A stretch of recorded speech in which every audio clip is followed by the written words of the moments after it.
नमस्कार मित्रांनो, इन्फिनिटी स्पर्धा परीक्षा अकॅडमीच्या YouTube चॅनलवर तुम्हा सर्वांचे स्वागत आहे। आजच्या या व्हिडिओमध्ये आपण माहिती पाहणार आहोत बीएमसीच्या एग्जाम मध्ये, म्हणजे बीएमसी साठी कार्यकारी सहाय्यक ज्याचे 1846 पदांची वॅकन्सी आलेली आहे त्याच्या एग्जाम पॅटर्न संदर्भात आपण बोलणार आहोत। म्हणजे ही परीक्षा घेते आहे TCS, परंतु याचा जो एग्जाम पॅटर्न आहे तो IBPS सारखा आहे। मग IBPS सारखा पॅटर्न म्हणजे नेमका कसा पॅटर्न आहे तो, आणि कसा हा TCSच्या आतापर्यंतच्या ज्या परीक्षा झाल्या त्याच्यापेक्षा वेगळा पॅटर्न आहे, या संदर्भातली सर्व माहिती आपण आजच्या या व्हिडिओमध्ये पाहणार आहोत। म्हणून हा व्हिडिओ तुम्ही शेवटपर्यंत पूर्ण बघा। तत्पूर्वी या कार्यकारी सहाय्यकच्या याच्यासाठी आपली इन्फिनिटी स्पर्धा परीक्षा अकॅडमीची online live plus recorded batch launch झालेली आहे। अधिक माहितीसाठी तुम्ही या दिलेल्या नंबरवर संपर्क साधा किंवा आपलं ऍप लिंक दिलेले डिस्क्रिप्शन बॉक्स मध्ये, तिथून देखील तुम्ही ऍप डाउनलोड करू शकता। चला तर बघूया। बघा, सगळ्यात आधी आपल्याला जो एग्जाम पॅटर्न दिलेला आहे तर त्याच्यामध्ये आपल्याला 4 विषय दिलेले आहेत की जे दरवेळी आपल्याला TCS IBPS देतच। पण आपण इथं काय पाहणार आहोत मेन म्हणजे की परीक्षा आहे, परीक्षा घेते TCS ची आणि पॅटर्न मात्र IBPS चा। तर हे आपण का म्हणतोय तर ते आपण जस्टिफाय करण्याचा प्रयत्न करणार आहोत। 4 विषय दिलेले आहेत: मराठी भाषा आणि व्याकरण, इंग्रजी भाषा व व्याकरण, सामान्य ज्ञान आणि बौद्धिक चाचणी, असे 4 विषय दिलेले आहेत। याच्यामध्ये काही डाऊट नाही आपल्याला, हे सोपे विषय आहेत, काही प्रॉब्लेम नाही आपल्याला। पुढे 25 25 25 25 100 प्रश्न, पुढे एकूण गुण 50 50 50 50 200, म्हणजेच काय की एक प्रश्न हा झाला 2 गुणांसाठी, हा 2 गुणांसाठी एक प्रश्न 2 गुणांसाठी, कुठली निगेटिव्ह मार्किंग सिस्टीम त्यांनी म्हटलेली नाही आहे। पुढे आणखी एक महत्त्वाची गोष्ट लक्षात ठेवा, मराठीचे प्रश्न मराठीत, इंग्रजीचे प्रश्न इंग्रजीत, परंतु दरवेळी काय व्हायचं, जीके आणि अंकगणित आणि रिझनिंगचे प्रश्न काय यायचे मित्रांनो, मराठी आणि इंग्रजी अशा दोन्ही भाषेत यायचे। परंतु इथे यांनी स्पष्ट म्हटलेले की हे फक्त मराठीतच येतील, म्हणून जे मुलांना थोडंसं म्हणजे इंग्रजीचा टच असतो किंवा ते इंग्रजीमध्ये लवकर सॉल्व्ह करू शकतात जे याचे प्रश्न, रिझनिंगचे प्रश्न, तर त्यांना मात्र सर्व मराठीतच करावं लागणार आहे। हे गोष्ट तुम्ही लक्षात ठेवा। कालावधी आपल्याला दिलेला आहे 100 मिनिटे जो आहे तर तो दिलेला आहे, जवळपास 1.5 तास आपल्याला वेळ दिलेला आहे। ओके, पुढे आता आपण मेन का असं म्हणतोय ते आपण थोडंसं बघूया। बघा, याच्यासोबतच काही विशेष नोंद त्यांनी घ्यायला लावलेली, काय की सामान्य ज्ञान या विषयाच्या प्रश्नपत्रिकेमध्ये BMC महानगरपालिका संबंधित तसेच स्थानिक बाबी आणि वैशिष्ट्ये, चालू घडामोडींची निगडीत प्रश्न असतील।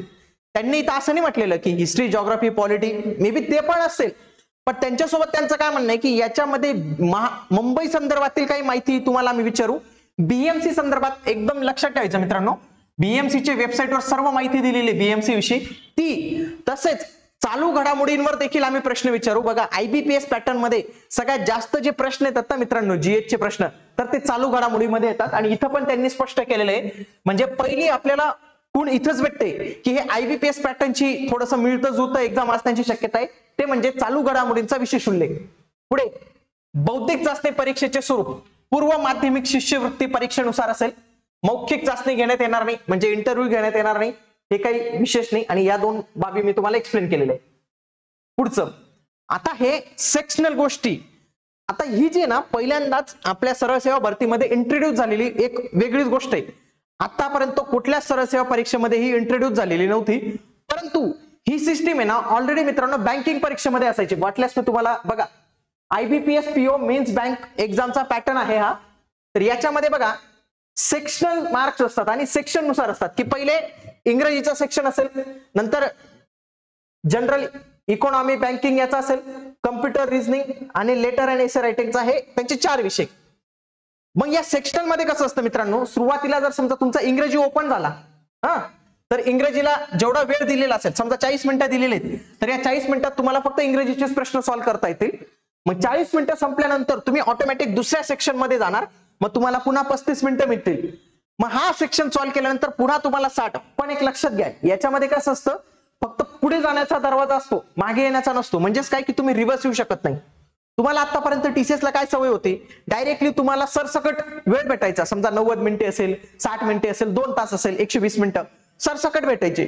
मग त्याच्यामध्ये तुम्ही GH चे सॉल्व्ह करा, मॅथ्सचे सॉल्व्ह करा, मराठीचे सॉल्व्ह करा, इंग्रजीचे सॉल्व्ह करा, काही करू शकत होते। परंतु यामध्ये पहिल्यांदाच IBPS ज्या पद्धतीने सेक्शनल टाइम देतो, म्हणजे प्रत्येक सेक्शनसाठी टाइम लावून देतो, तर त्या सेक्शन टाइम आता आपल्या या TCS घेणाऱ्या एक्झाम मध्ये इंट्रोड्यूस केलेला आहे. म्हणूनच आपण याला म्हणतोय परीक्षा TCS घेणार, पण पॅटर्न मात्र IBPS चाच असणार, म्हणजे त्या पद्धतीने असणार. चला तर आपला सेक्शनल टाइम हा कसा इथं वर्क होतोय बघूया. आणि ह्यावेळी BMC ने दिलेले आणखी थोडं मॉडिफाईड केलेले, बँकिंग पेक्षा खूप चांगलं काम केलेलं आहे. जसं की पहिल्या सेक्शनला 25 मिनिटे, दुसऱ्या सेक्शनला 25, तिसऱ्याला 25, चौथ्याला 25. तर अशा ह्या 4 कॅटेगरीज आपल्याला करून दिलेल्या आहेत. मग पहिला 25 कंप्लीट झाल्याशिवाय आपण पुढच्या 25 मध्ये जाणार नाही. मग या पहिल्या 25 मिनिटांमध्ये आपल्याला काय असणार आहे बघा, इंग्रजीचे 6 प्रश्न, मराठीचे 6 प्रश्न, GH चे 6 प्रश्न आणि मॅथ ऍप्टिट्यूड रिझनिंगचे 7 प्रश्न. मग याच्यात आपल्याला फायदा काय होईल मित्रांनो, बघा मराठी, इंग्रजी, GH चे प्रश्न वन लाइनर स्वरूपाचे असतील, ते लगेच सॉल्व्ह होऊन जातील. मग उरलेला जो वेळ असेल ना मित्रांनो, म्हणजे समजा हे 10 मिनिटात झाले किंवा हे 7-8 मिनिटात झाले तुमचे, उरलेला जो वेळ आहे तर तुम्हाला याचे 7 प्रश्न सॉल्व्ह करायचे. मग हे जेव्हा 25 प्रश्न होतील ना, ऑटोमॅटिक तुम्ही दुसऱ्या सेक्शन मध्ये जाणार. दुसऱ्या सेक्शन मध्ये गेल्यानंतर पुन्हा तुम्हाला 25 मिनिटं मिळतील. याच्यामध्ये हे 6 प्रश्न, 6 प्रश्न, 7 प्रश्न, 6 प्रश्न. बघा इथं थोडंसं त्यांनी काय केलेलं आहे, GH चे 7 प्रश्न टाकलेले आहेत आणि इथं रिझनिंगचे 7 प्रश्न करून टाकलेले आहेत. आलं का तुम्हाला लक्षात? म्हणजे या सेक्शन वर. पण एक लक्षात घ्या, एकदा तुमचे 25 मिनिटं झाले तरच तुम्ही या सेक्शन मध्ये जाणार. असं नाही होणार की तुम्ही म्हणाल की माझे 10 मिनिटात झाले सर्वच्या सर्व प्रश्न, मी आता जातो दुसऱ्या सेक्शन मध्ये. तर दुसऱ्या सेक्शन मध्ये तुम्ही जे आहे तर ते जाऊ शकत नाही, ही जी अट आहे तर ती इथं ही आपल्याला इथं दिसते. तर अशा पद्धतीने हे 4 सेक्शन असणार आहे आणि हे 4 सेक्शन जे आहेत तर ते वर्क होणार आहेत मित्रांनो.